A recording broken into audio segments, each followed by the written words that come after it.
क्या नौशी और बुशरा गुल और एमर को अलग कर पाएंगी, और क्या जो गुल है वो अपने भाई नोमी को माफ कर देगी, उसको रिहाई दिलवा देगी। ड्रामा सीरियल इश्क तुमसे हुआ आने वाली नेक्स्ट एपिसोड बहुत ज्यादा इंटरेस्टिंग होने वाली है। नेक्स्ट एपिसोड में आप लोग देखने वाले हैं यहाँ पर बुशरा कोई कसर नहीं छोड़ने वाली गुल को इस घर से निकालने के लिए। वो एमर के कान भराएगी और एमर को मुसलसल गुल के खिलाफ करती जा रही है। वो बार बार एमर को यही कहती है कि मैं तो चाहती हूँ कि तुम्हारी औलाद हो जाए, तुम्हारा भी बच्चा हो जाए, तुम भी बाप बन जाओ, आखिरकार मेरी भी खुशियां हैं, मेरा भी दिल करता है कि तुम्हारी औलाद हो, लेकिन मैंने तुम्हारे कहने पर गुल से तुम्हारी शादी करवाई।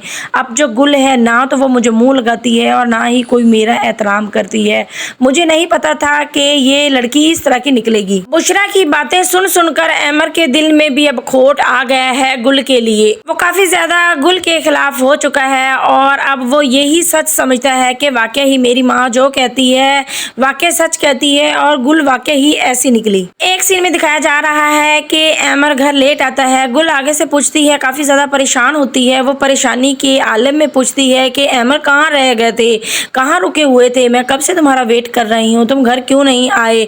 तो आगे से एमर बड़े गुस्से के साथ होता है, आग बगोला होकर वो कहता है, अच्छा मैं तुम्हें एक एक पल का हिसाब दूं और तुम किस लिए वेट कर रही थी, तुम्हें किसने कहा है कि तुम मेरा वेट करो। तुमने जो अपना काम करना होता है वो अपने काम किया करो, अपने काम से काम रखा करो, मेरा वेट मत किया करो। और मैं तुम्हें एक एक पल का हिसाब दूं क्यों, मेरी अपनी ज़िंदगी नहीं है, मैंने काम काज नहीं करना, मैं बिज़ी नहीं होता, आखिर मैंने भी कमाना है, आखिर मैंने भी अपनी ज़िंदगी चलानी है।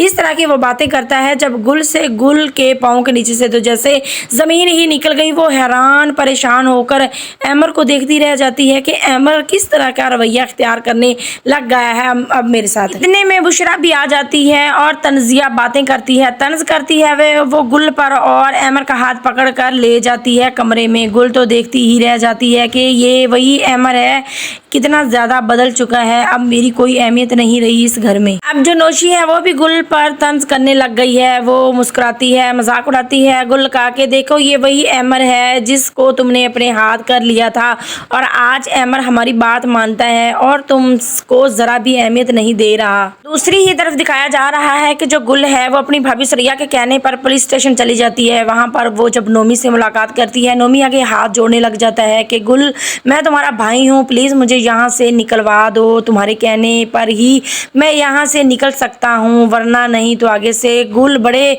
ही इमोशनल होकर कहती है कि भाई आपने मेरे और मेरी माँ के साथ बहुत ज़्यादा जुल्म किए हैं, इसकी सज़ा तो आप पाएंगे और ज़रूर पाएंगे और मैं कुछ नहीं कर सकती। आपको अब जो कानून जो फैसला करेगा वही आपके हक में ठीक होगा। इस तरह से कहकर वो वहाँ से चली जाती है। सुरैया ये सब कुछ सख्त रवैया गुल का देखकर हैरान परेशान ही रह जाती है कि गुल ने किस तरह से जवाब दे दिया। दूसरी तरफ दिखाया जा रहा है कि जो सुरैया है अब वो भी घर में काफ़ी ज़्यादा जलील हो चुकी है, बहुत ज़्यादा परेशान है, क्योंकि पिंकी और फातिमा मिलकर जो इन्होंने प्लान किया था वो यही प्लान था कि अपना फ़ोन पिंकी छुपा देती है और शोर शराबा करना शुरू कर देती है कि मेरा फ़ोन चोरी हो गया, मेरा फ़ोन।